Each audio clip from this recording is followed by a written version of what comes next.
the late 1970s and the early 1980s, it was a mysterious killer that was around, and he had been terrorizing the black communities.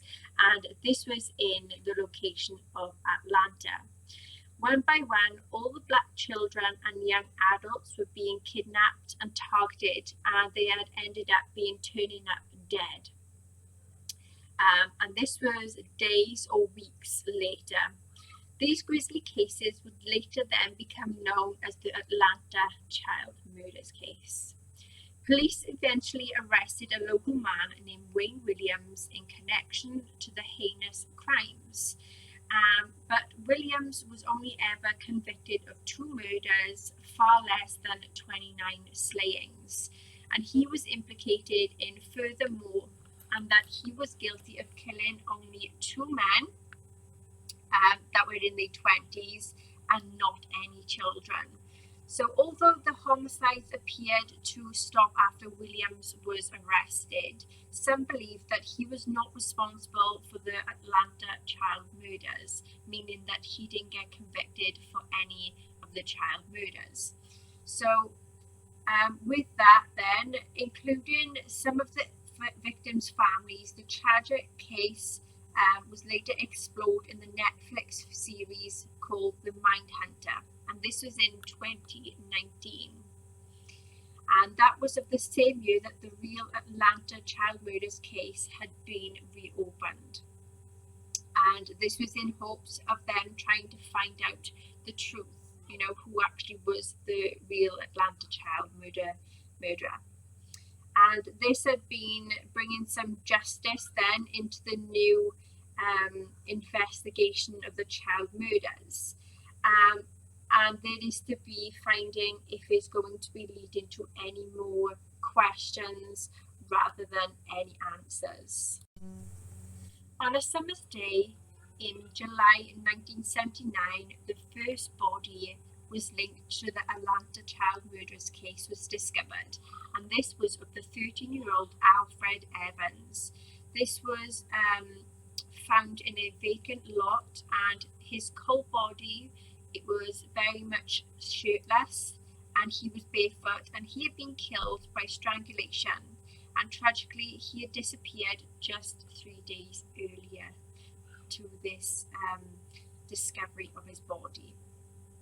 But as police were investigating the crime scene in the vacant lot, they couldn't help but notice a foul, strange odor, a certain smell that was lingering in this area. So it was like emanating just from a certain area of this lot, and this was near some vines. So they had then gone and looked near this place where this foul odor was, and what they had discovered was that there was a body of another black child, and this was 14-year-old Edward Hope Smith.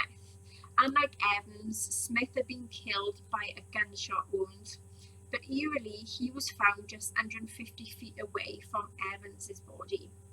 The death then of Evans and Smith were very brutal, but authorities weren't too alarmed at this time.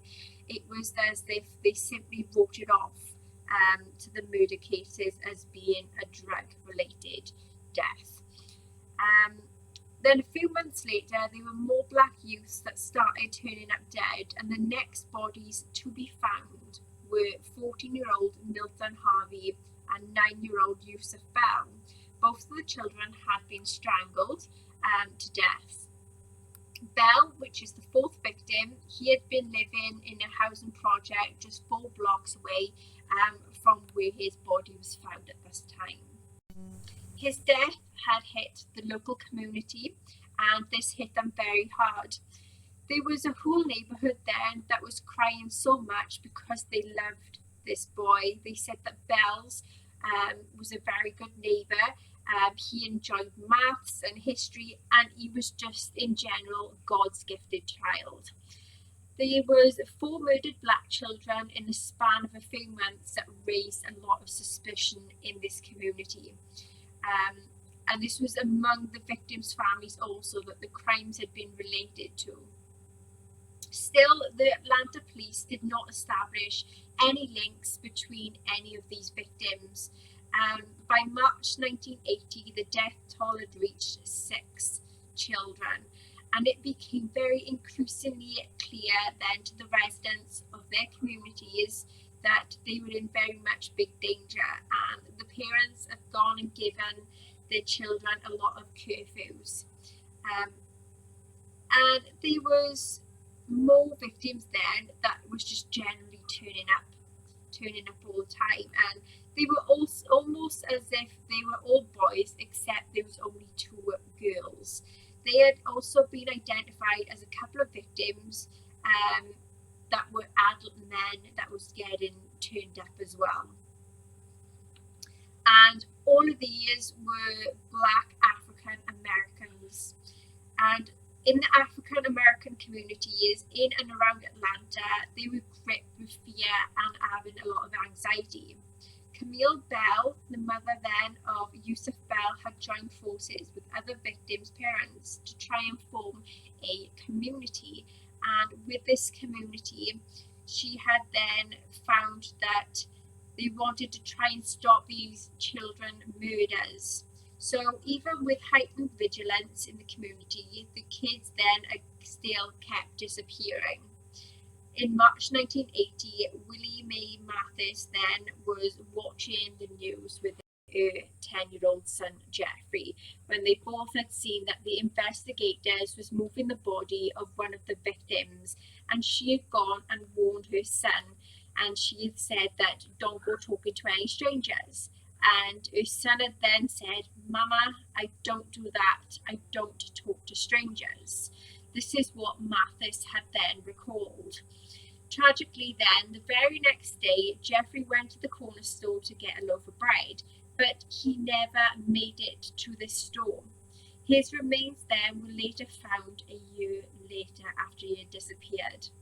The reality then had hit the black youths, that being the form of being preyed on and murdered in Atlanta, and this had gone and sent a lot of shockwaves around the whole of Atlanta and all different forms of communities. Even more chilling, the circumstances of the deaths had varied, and this was in the Atlanta child murders. Some children died of strangulation, while others died of starving, bludgeoning, gunshot wounds, and worse yet, the cause of death for some of the victims, like Jeffrey Mathis, was left undetermined. By May, the grieving families had still not received any significant updates on the investigations. Frustrated by the Atlanta Mayor Maynard Jackson, which was in action, and the reluctance of the Atlanta police then to recognize the murders as it's connected to the community, began organizing their own. So the communities has then gone and tried to stop these child murders, and when they made this out into the community, it did work for a while. The city then increased both the size of the investigation task force, and then it had also rewarded money for some tips to come in. And also, it had been successful in safeguarding all forms of neighbourhoods around Atlanta, and the murder of the 13-year-old Clifford Jones, who was a visitor from Cleveland, had helped push Atlanta's authorities into action. So they kicked their butts into place, so to speak. So when they had done that, then the murder of the 13-year-old tourist had made national news. Some local citizens armed themselves with baseball bats by also volunteering to be the city's neighborhood patrol watch people. A few months later, the Georgia officials requested that the FBI to join in the investigation, which was 5 of the nation's top homicide detectives was brought in as some consultants, and 2 U.S. Justice Department officials were also dispatched in the city to try and provide some support in this case. From 1979 to 1981, 29 black children and young adults were identified as victims in this Atlanta child murders case. On April 13th, 1981, the FBI Director William Webster had announced that the Atlanta police had identified the killers, seemingly indicating that multiple perpetrators of 4 slain children, the authorities lacked this sufficient evidence to file any of these charges. A month later, then, a police officer that was working in the department stake-out operation along the Chattahoochee River heard a splashing sound. The officer saw a station wagon that had passed overhead on the South Cobb Drive Bridge. Suspicious, he dedicated to stop the driver, and he went in for questioning. This driver was 23-year-old man, which was named Wayne Williams, and the officer let Williams go, but not before grabbing a few fibers from his car. 2 days later, the body of a 27-year-old Nathaniel Carter was then discovered down the stream. Eerily, the body was discovered down the stream, which was not far from the body of 21-year-old Jimmy Ray Payne that he had been found just a month earlier. In June 1981, Wayne Williams was arrested in connection to all of the deaths of Payne and Carter. He would later be convicted of the murders of both men who were among the few adult victims in the Atlanta murders case. Williams was sentenced to life in prison, and he was accused of being the Atlanta child killer, but was never convicted of any other murders except for Payne and for Carter. Since Williams was arrested, there have been no more related killings, at least none that had been reported.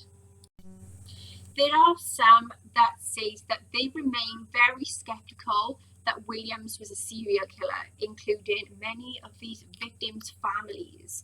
To this day, William maintained his innocence, and Williams' convictions relied on a few strands of some fibers that the prosecution had claimed they were found on the bodies of Carter and those of Payne. The fibers matched a rug in Williams's car and a blanket in his home, but fiber evidence is often considered less than reliable.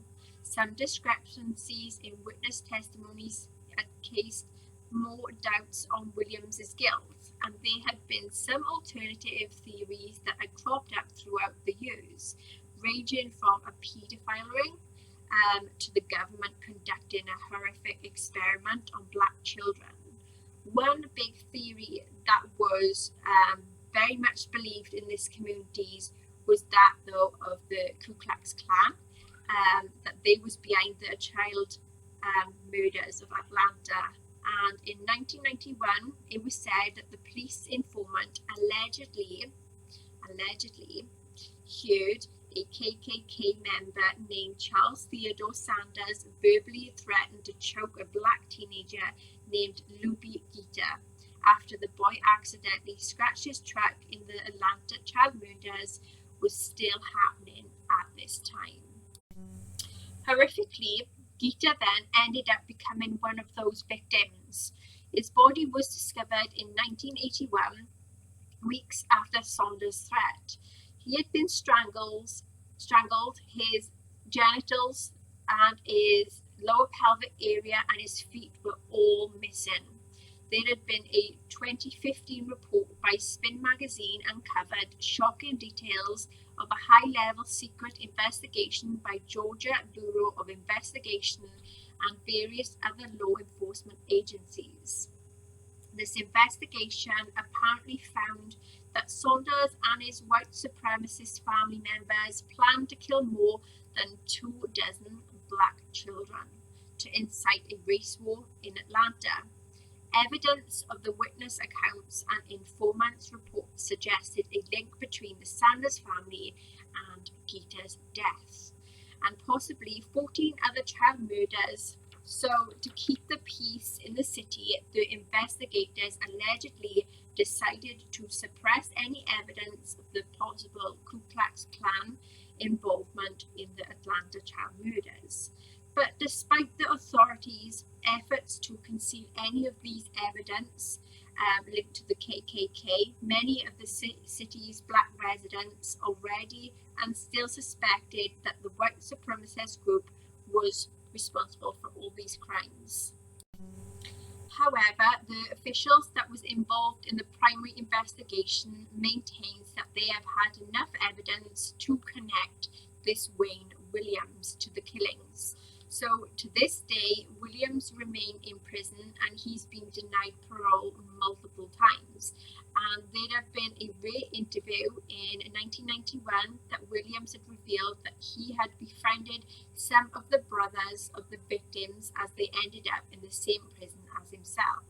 He said he had been in touch with some victims' mothers also. He had said to them, saying, "I truly hope that they find out who killed their children." In 2019, the Atlanta child murders case had reopened in March 2019. The Atlanta mayor, Keisha Lance Bottoms, who grew up during the height of the Atlanta child murders, had said that they are retesting using the latest forensic technology which was not available during the investigation 4 decades ago. Bottoms had recalled that what it was like growing up during the terrifying time. She said, quote, "It was like a boogeyman out there and he was snatching all the black children," quote. Bottoms then had said, quote, "It could have been any of us. I hope that re-examining this case says to the public that our children actually do matter. African American children still matter. They mattered in 1979 and they matter now," quote. There had been other evidence of more fibers and dog hairs brought into the court along with a witness testimony. There is the escapable fact that Wayne was on the bridge and 2 bodies had washed up days later, said Danny Egan, a retired homicide detective who investigated the 3 murders. Quote, "Wayne Williams is a serial killer, a predator. He did a bulk of these murders," quote. The infamous case because of the main plot of season 2 of Netflix crime series The Mindhunter. It was inspired largely by a book of the same name that was written by a former FBI agent called John Douglas. The question is who, what, when, and why. "That's what is always going to be," said Lois Evans, the mother of the first victim, Alfred Evans. "I'm blessed," she said, "to still be here, just to wait and see what the end will be before I will leave this earth," quote. It is said that Edward Hope Smith was known as Teddy. Alfred Evans was known as Q. Smith had a .22 caliber gunshot wound in his upper back. Milton Harvey disappeared while on an errand to the bank for his mother. He rode his bike, which was found a week later. His body had been recovered in November of that year. Yusuf Bell went to a store for a neighbour to buy Bruton Snuff, Eula Birdsong, at Reese's Grocery on McDaniel Street. A witness saw Yusuf near the intersection of McDaniel and Fulton getting into a blue car. His body was found on November the 8th in the abandoned E.P. Johnson Elementary School by the school janitor who was looking for a place to urinate. Bell's body was found clothed in a brown cut-off shorts. He was last seen wearing that he had masking tape stuck to them also to his cut-off shorts. He had been hit over the head twice, and in 1980 then, on March the 4th, 1980, the first female victim, which was 12-year-old Angel Lania, had disappeared. She left her house roughly around 4 p.m. wearing a denim outfit, and she was last seen at a friend's house, and she was with them watching a particular TV program called Sanford and Sons. Lania's body then was found 6 days later in a wooded vacant lot along with Campbellton Road. And these were the same clothes in which she had left home in. A pair of white panties that did not belong to Lania was stuffed in her mouth, and her hands were found bound with the electrical cord. The cause of death was strangulation. On March the 11th, 1 week after Lania's disappearance, 11-year-old Jeffrey Mathis disappeared while on an errand for his mother, and he was wearing grey jogging pants, brown shoes, and a white and green shirt. Months later, a girl said that she saw him in a blue car with a light-skinned man and also a dark-skinned man. The body of Jeffrey Mathis was found in a briar-covered patch of woodlands, 11 months after he disappeared, by which time it was not possible to identify a cause of death. On May the 18th, 15-year-old Eric Middlebrook had disappeared. He was last seen answering the telephone at home and then leaving in a hurry on his bicycle, taking with him a hammer to go and repair the bicycle. His body was found the following day next to his bicycle in a rear garage of the Atlanta bar. The bar had been located next to what was then the Georgia Department of Offenders Rehabilitation Center. His pockets were turned inside out, his chest and arms had slight stab wounds, and the cause of death was determined to be blunt force trauma to his head. A few weeks before he had disappeared, Middlebrooks testified against 3 individuals, which were juveniles, in a robbery case. On June the 9th, 12-year-old Christopher Richardson went missing on his way to a local pool. He was last seen walking towards the DeKalb County's Midway Recreation Center in the Midway Park. And he was wearing blue shorts, light blue shirts, blue tennis shoes. His body was not found until the following January. Clothed in unfamiliar swimming trunks, along with the body of a later victim called Earl Terrell. The cause of Richardson's death was not determined. On June the 22nd, Latonya Wilson disappeared from her parents' apartment. According to a witness, she appeared to have been abducted by 2 men, one of whom was last seen with climbing into the apartment window and then holding Wilson in his arms as he spoke to the other man and in the parking lot. On October the 18th, Wilson's body was bound in a fence and area at the end of Verbena Street. By then, the body became skeletonized and no cause of death could be established. The next day, June 23rd, a 10-year-old Aaron White disappeared. After having been seen near a local grocery store getting into a blue Chevrolet, there was either 1 or 2 black men. A female witness said she saw White being led from Tanner's Corner Grocery by a 6-foot-tall, 180-pound black male, approximately 30 years of age, with a mustache and a goatee. The witness description of the car matched a description of a similar car that was implicated in the earlier Jeffrey Mathis disappearance. At 6 p.m., White was seen at a shopping center. The following day, White's body was found under a bridge. The official cause of the death was asphyxiation from a broken neck, also suffered in a fall. In July 1980, 2 more children was found. 9-year-old Anthony Carter and 10-year-old Earl Terrell were murdered. Clifford Jones, aged 13, disappeared on August the 20th. He was found dead from strangulation.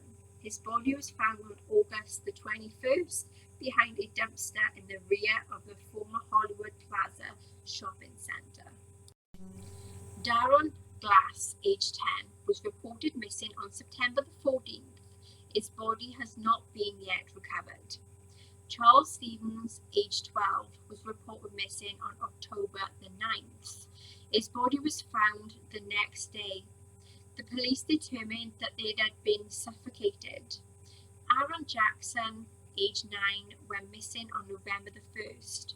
His body was discovered the next day strangled, lying face up on a riverbank.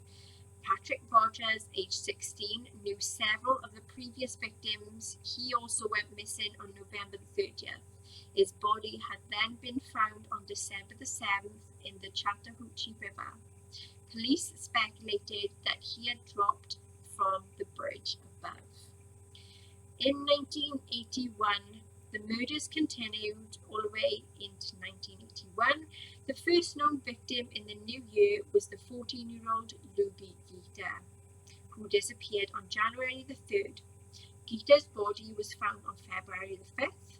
Gita's friend, 15-year-old Terry Pugh, had gone missing in the January. An anonymous caller told the police where to find Pugh's body.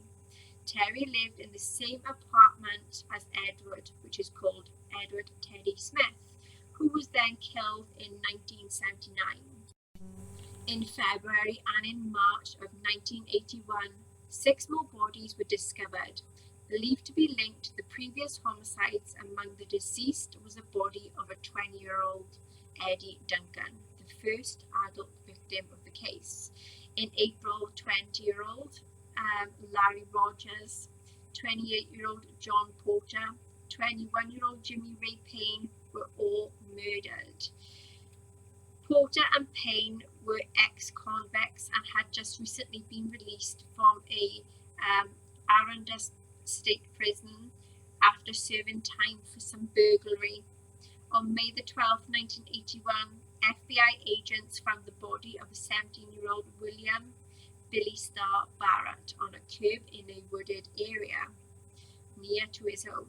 A witness, which is a 32-year-old Harold Wood, a custodian from Southwest High School, had run out of gas, and it was about a mile from the scene.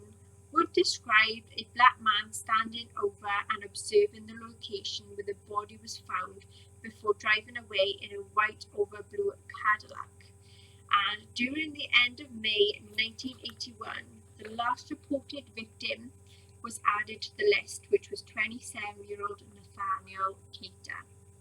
He was last seen by a gardener, Robert I Henry, at the entrance of Rialto Theatre in Atlanta, reportedly holding hands with Wayne Williams, and then his body had later been found just only 2 days later.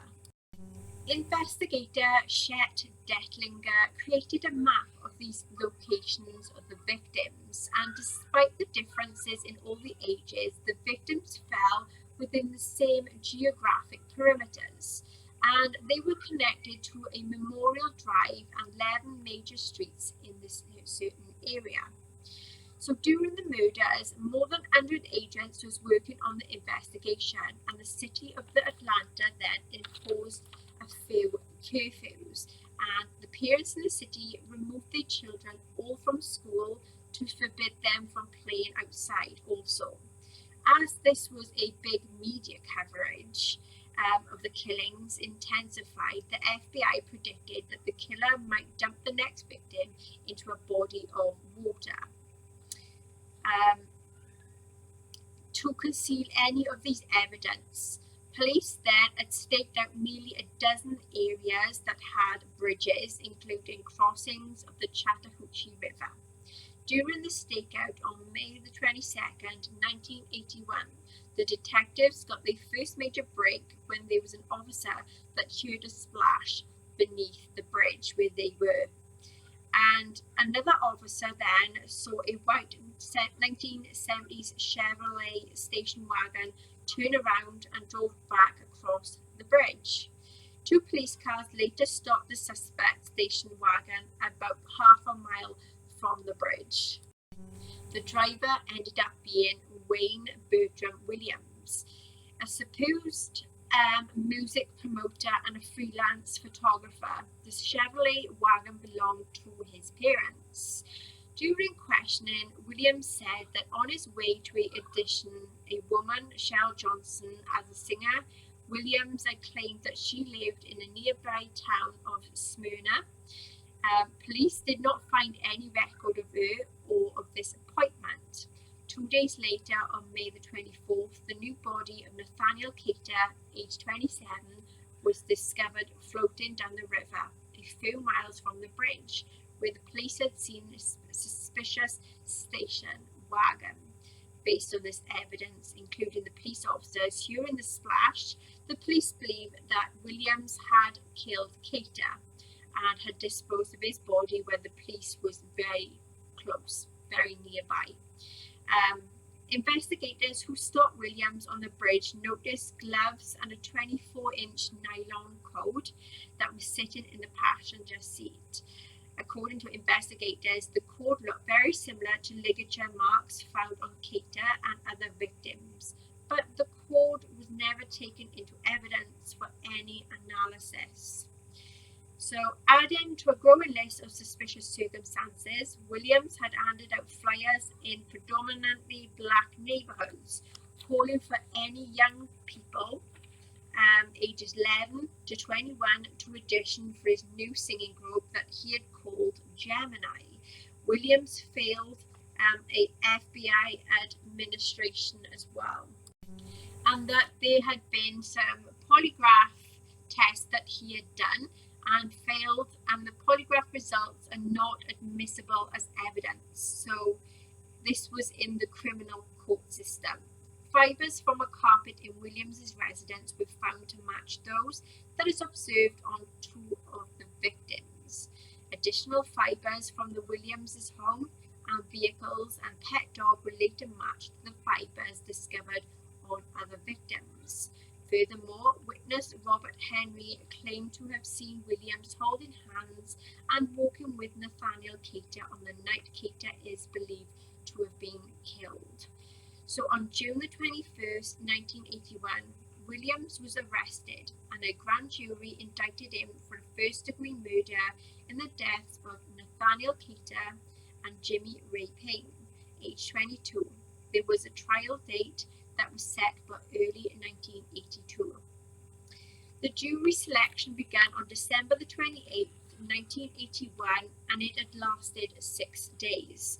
9 women, 3 men comprised the jury. Among them were 8 African Americans, 4 Caucasians. The trial officially began on January the 6th, 1982, with Judge Clarence Cooper presiding. The most important evidence against Williams was the fiber analysis between the victims who he was indicted for murdering, and some witnesses had suggested that Williams was soliciting in some form of sexual favors. So, more about this Wayne Burton Williams then. So he had been born on May the 27th, 1958 in Atlanta in Georgia in the United States. And he goes by some names, which has gone as the Atlanta Monster, the Atlanta Boogeyman, and obviously the Atlanta Child Killer. He has 2 murder convictions. He has life imprisonment.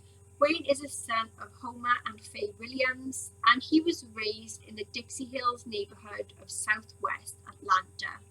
Both of his parents was teachers. Williams had graduated from Douglas High School, and he had developed a keen interest in radio and journalism.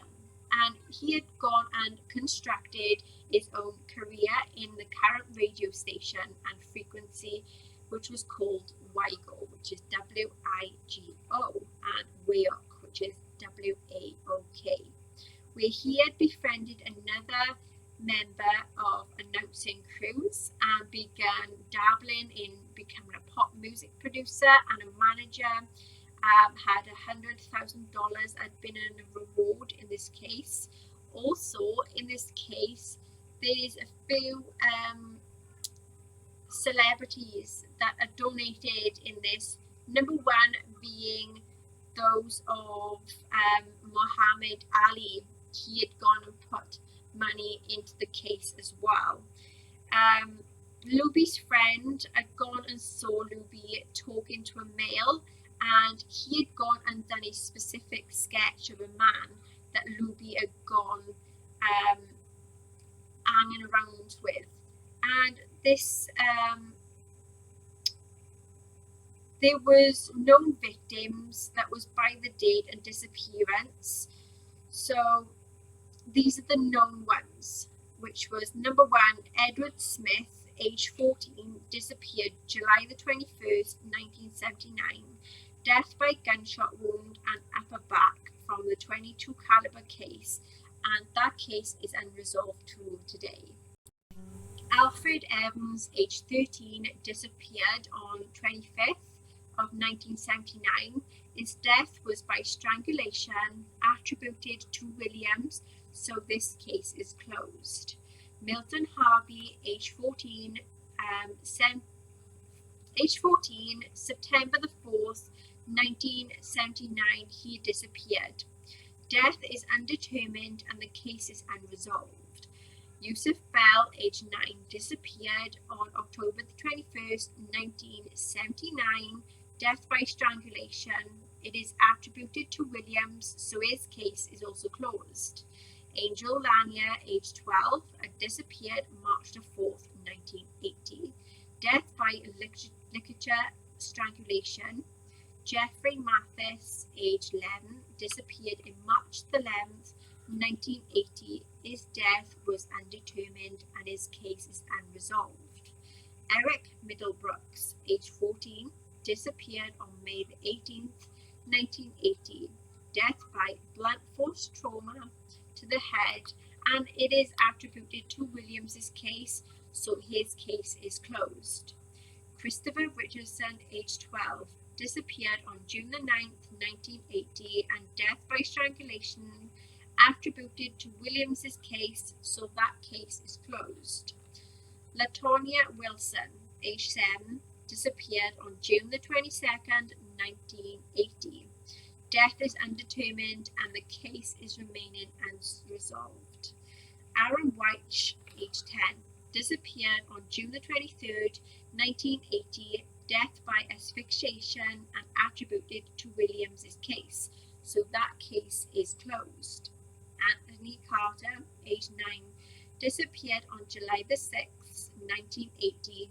Death by a multiple stab wound attributed to Williams's case, so that case is also closed. Earl Terrell, age 10, disappeared July the 30th, 1980. Death by asphyxiation attributed to Williams's case, so that case is closed. Clifford Jones, age 12, disappeared August 20th, 1980. Death by ligature strangulation attributed to Williams's case, so this case is closed. Darren Glass, age 10, disappeared September the 14th, 1980. Death is undetermined. His body has never been found, so his case is unresolved. Charles Stevens, age 12, disappeared October the 9th, 1980. Death by suffocation attributed to Williams's case, so his case is closed. Aaron Jackson, age 9, disappeared November the 1st, 1980. Death by asphyxiation attributed to Williams's case, so this case is closed. Patrick Rogers, age 16, disappeared on November the 10th, 1980. Death is by blunt force trauma to the head attributed to Williams's case, so this case is closed. Luby Gita, age 14, disappeared on January the 3rd, 1981. Death by asphyxiation attributed to Williams's case, so this case is closed. Terry Pugh, age 15, disappeared January 22nd, 1981. Death by strangulation attributed to Williams's case, so this case is closed. Patrick Balthazar, age 12, disappeared February the 6th, 1981. Death by strangulation attributed to Williams's case, so this case is closed. Curtis Walker, age 13, disappeared February 19th, 1981. Death by strangulation attributed to Williams's case, so this one is closed. Joseph Bell, age 15, disappeared March the 2nd, 1981.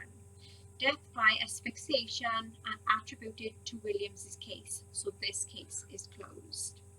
Timothy Hill, age 13, disappeared March the 13th, 1981. Death by asphyxiation attributed to Williams's case, so this case is closed. Eddie Duncan, age 21, disappeared March the 20th, 1981. Death by strangulation attributed to Williams's case, so this one is closed. Larry Rogers, age 20, disappeared on March 22nd, 1981. Death by strangulation attributed to Williams's case. This case is closed. Michael McIntosh, age 23, disappeared March 25th, 1981. Death by asphyxiation attributed to Williams's case, so this case is closed. Jimmy Ray Payne, age 21, disappeared on April the 23rd, 1981. Death by asphyxiation, and this is Jimmy Ray Payne, age 21, disappeared April 23rd, 1981. Death by asphyxiation. Williams was tried and found guilty of his crime. John Porter, age 28, disappeared on April 23rd, 1981. Died multiple. John Porter, age 28, disappeared on April 23rd, 1981. He had died. He had multiple stab wounds, and it is attributed to Williams's case, so this case is closed. William Barrett, age 17, disappeared on May the 11th, 1981. His death has been caused by strangulation. Attributed to Williams's case, so this case is closed. Nathaniel Cater, age 27, disappeared May 22nd, 1981. Death by asphyxiation. Williams was tried and found guilty of this crime. When the police heard a splash one night in the water, they had radioed it in to the police station. They had seen a car, and when they had followed it, it turned out to be Williams. And as the Williams had gone and spoke to the police, he had gone and said, quote, "It's about them boys, it's about them kids, isn't it?" That got the police thinking more later down the line that Williams is the suspect. You know, he is the murderer. So when eventually this case had gone out into the media, William's parents had a lot of things going on at this time. Williams was living with his parents, and all these media was coming to his house, to his parents' house, and Williams had gone and said that they're trying to get these reporters to go away because they want to give privacy to his parents, and they want to let the parents have some respect, you know, give some respect to his parents, so to speak. So he tried getting these reporters away. So these are the famous people that had gone and put money towards the case for like the tips, for the rewards. So we have then Muhammad Ali and put in some funding for the rewards in the case. Where there had been some fibres on the victims that was linking to Williams, it had gone out to the victims' families and to the into the media, and when they found out that when they found out in the media, they had gone and said that the next victim will end up being put into the river. So the killer had then thrown his victims into the river to get rid of all the evidence. So where they was finding fibres on these victims, that was located from house of this Williams's home, and the car and the blanket. Is like to say, when he got into the media, Williams found out about it, and then he started to throw his victims in the river, so there wasn't any evidence. There had been some of these victims had been found by a dumpster on a side of the road in the river in some bushes in the abandoned school in a hole in the under the floor of the school. They had been found in the rear garage, fenced in a certain specific area, under a bridge, on a riverbank, on a curb, also by a wooded area. So that is what I could find on this case of the Atlanta child murders. If there's anything I've left out, please comment in the comment section below. And until next time, take care.